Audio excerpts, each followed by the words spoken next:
Okay, Audi's all back together. I'm running through fluids right now. Got my power steering all bled out, tight.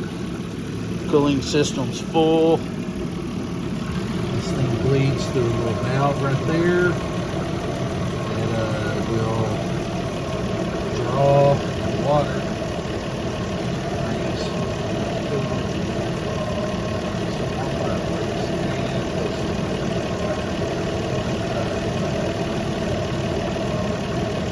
Just gotta wait for it to heat up. Snap it open, start circulating water through there. Cooling fans will come on sometime around then. Let's see if squeezing this thing makes it swoosh out.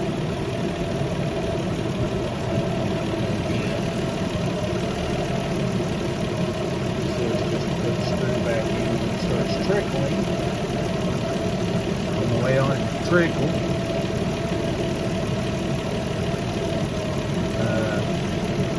Had a little scare there for a minute when I started it up, and I had a plastic shield that was rubbing on the fan, on the serpentine belt. Kind of freaked me out a little bit. I thought it was a timing belt or something. I wasn't going to tear that far back into it.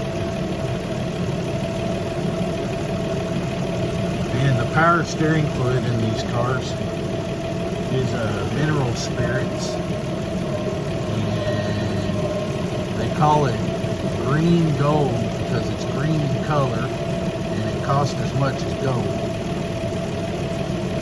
But there is a substitute for it that's still green in color. It's still a mineral oil. It's just not approved by Audi, but who cares what they think? They built the car, they don't own it. If they did, they'd be doing all this work.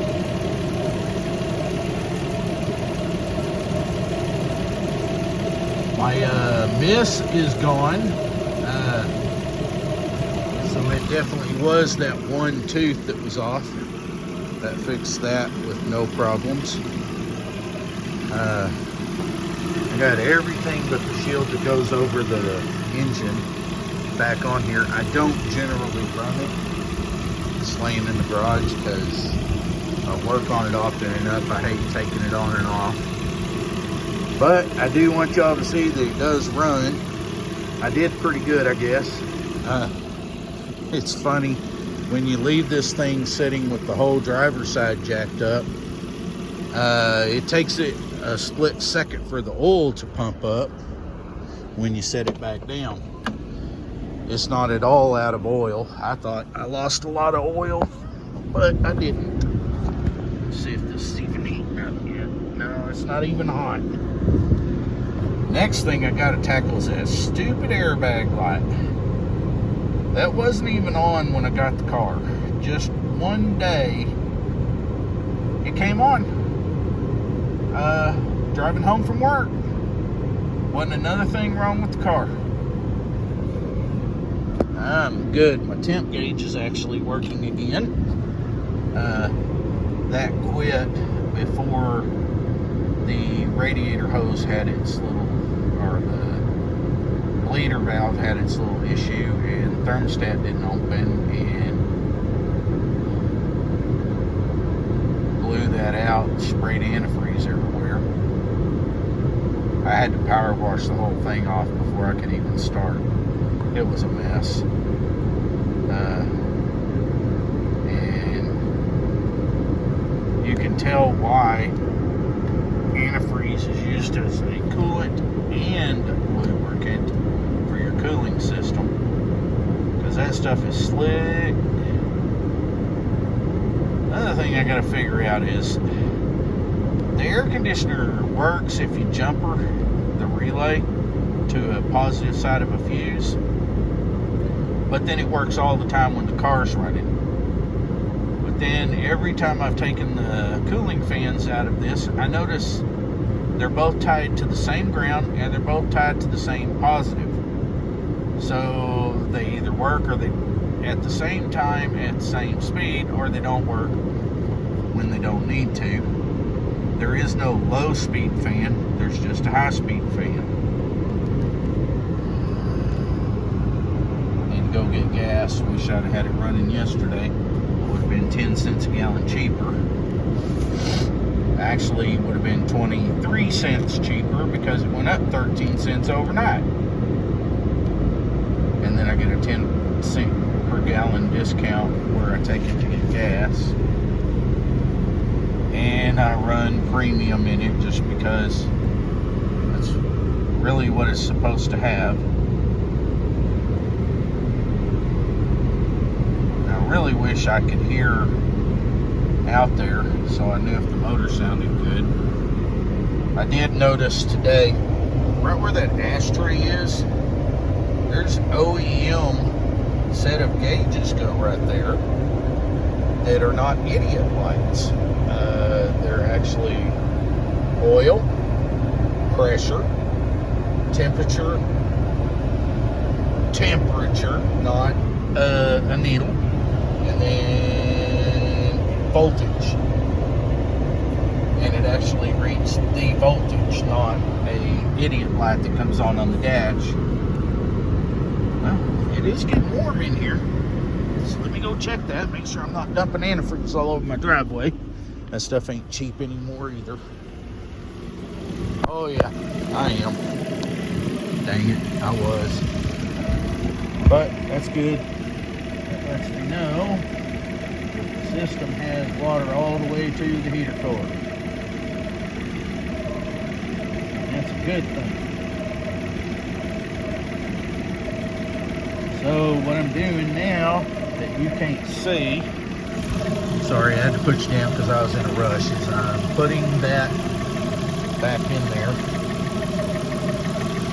to seal that up. And now it's going to smoke all day. And what I'm going to do here is I'm going to top it back off again. Well, I didn't even hardly use any.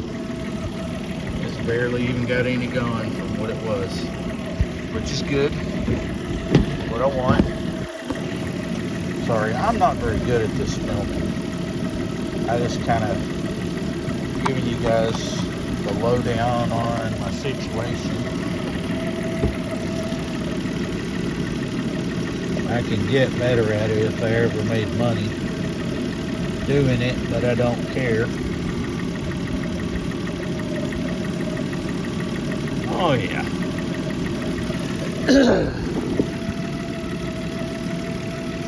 Fill it up to where I can feel it. Get my brake parts cleaner out of here. Put my cap back on there. I'm thinking I might go on a little trip around the block now that I got it back together. This car is just a temporary daily driver until I get the black MR2 back, and then I'll end up selling this because it's only got 87,000 miles on it.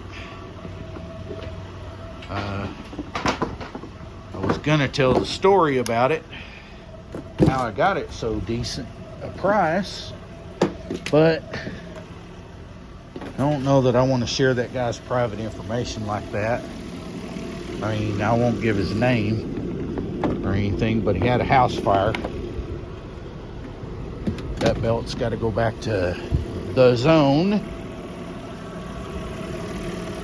because they gave me the wrong size and it chewed the backside out of it. Yeah, screw that back in when I get back. Hope it doesn't fall out on the way. Yeah, it ate the whole backside off of the belt.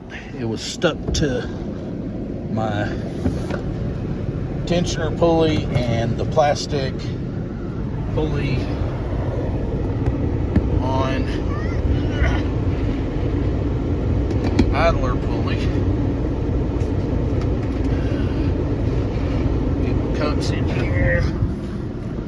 Gotta go shut the door. The wife's in there all by herself, and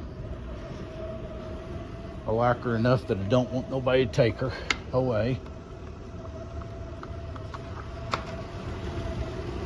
And this is number 3 in the series on me doing something I had never done before.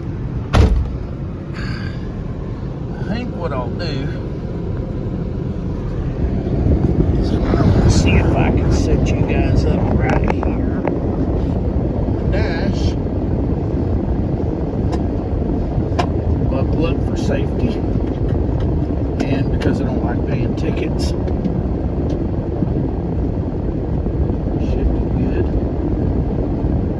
Been a pretty decent car until the thermostat did its little thing. Yeah, I didn't hardly lose any either friends up there. All these people in my neighborhood drive as bad as I do. There's the Autocross MR2. I brought it back home. Had a driveway poured and put in so I could park 2 cars there. So we got the Rallycross and the Autocross car and brought them back to the house. The kid went with me to help me pick them up, and he actually drove the MR2 because he never had before. I drove my truck. He happened to notice it looked like somebody had hit the MR2 while it was parked in storage. And sure enough, yeah, they'd run into the back bumper. The thing is sitting all by itself.